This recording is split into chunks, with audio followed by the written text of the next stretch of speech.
నమస్తే, నేను Roja. Welcome to special debate.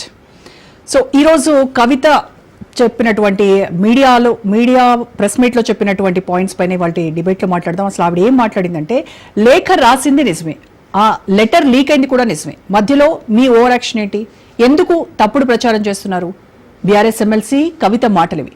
చూడు, ఒకవైపే చూడు అంటోంది జాగృతి అధినేత్రి. తనపై జరుగుతున్న అసత్య ప్రచారంపై కవిత కన్నెర్ర చేశారు. కేసీఆరే తనకు బాస్ అంటూ, తనకెవ్వరూ లీడర్ లేరు అంటూ శివాలెత్తారు. కాంగ్రెస్ పార్టీ మునిగిపోయే నావ లాంటిది అన్నారు కవిత. హస్తానికి అంత సీన్ లేదంటూ ఫైర్ అయ్యారు. నాన్నే నడిపించే నాయకుడు అంటూ తేల్చి చెప్పారు. తన పొలిటికల్ జర్నీపై ఫుల్ క్లారిటీ ఇచ్చేశారు. జన జాగృతిపై ఇవాల్టి స్పెషల్ డిబేట్.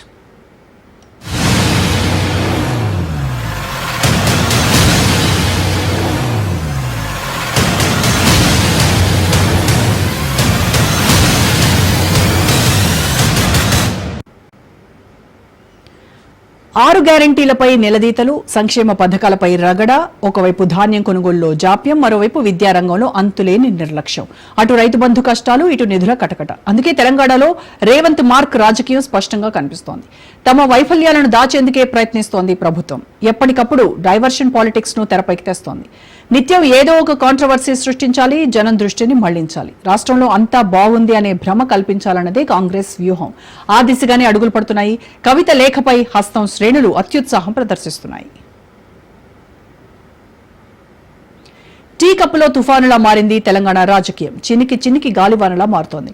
బీఆర్ఎస్ ఎమ్మెల్సీ కవిత లేఖతో రాజుకున్న అగ్గిరవ్వ దావానంలా వ్యాపిస్తోంది. కాంగ్రెస్, బీఆర్ఎస్, బీజేపీ లీడర్ల మధ్య మాటల తూటాలు పేలుతున్నాయి. ఎవరితో ఎవరు లోపాయికారి ఒప్పందం కుదుర్చుకున్నారో ఎవరికీ అంతు చిక్కడం లేదు.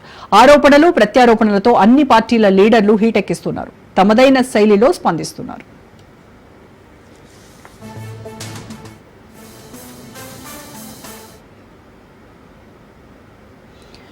కాంగ్రెస్ పార్టీ మునిగిపోయే నావా అంటూ హాట్ కామెంట్స్ చేశారు బీఆర్ఎస్ ఎమ్మెల్సీ కవిత. తనపై చేస్తున్న తప్పుడు ప్రచారాన్ని ఖండించారు. తాను బీఆర్ఎస్ లోనే ఉన్నానని, తాను ఎలాంటి పార్టీ పెట్టడం లేదని ఆమె స్పష్టం చేశారు. కొత్త పార్టీ ఏర్పాటుపై ఫుల్ క్లారిటీ ఇచ్చారు కల్వకుంట్ల కవిత. కాంగ్రెస్ లో చేరతారనే ప్రచారాన్ని తీవ్రంగా ఖండించారు. ఆ పార్టీకి అంత సీన్ లేదన్నారు. ఢిల్లీ పెద్దలతో సంప్రదింపులు జరిపినట్టు జరుగుతున్న ప్రచారమంతా శుద్ధ అబద్దమన్నారు కవిత.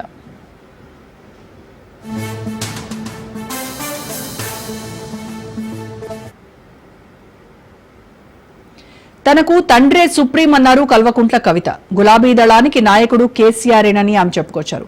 తనకెవ్వరూ లీడర్ లేడంటూ కుండబద్దలు కొట్టారు. కేసీఆర్ నాయకత్వంలోనే పనిచేస్తున్నట్టు ఆమె తెలిపారు. తెలంగాణ జాగృతి ఉద్యమ సంస్థ పార్టీ చేయని కార్యక్రమాలను జాగృతి తరపున చేస్తున్నానని ఆమె స్పష్టం చేశారు. ఏనాడు పదవుల కోసం పోరాడలేదన్నారు కవిత.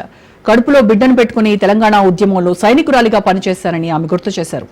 లీక్ వీరులను బయటపెట్టమంటే గ్రీకు వీరుల్లా తనపై దాడి చేస్తున్నారని ఎద్దేవా చేశారు.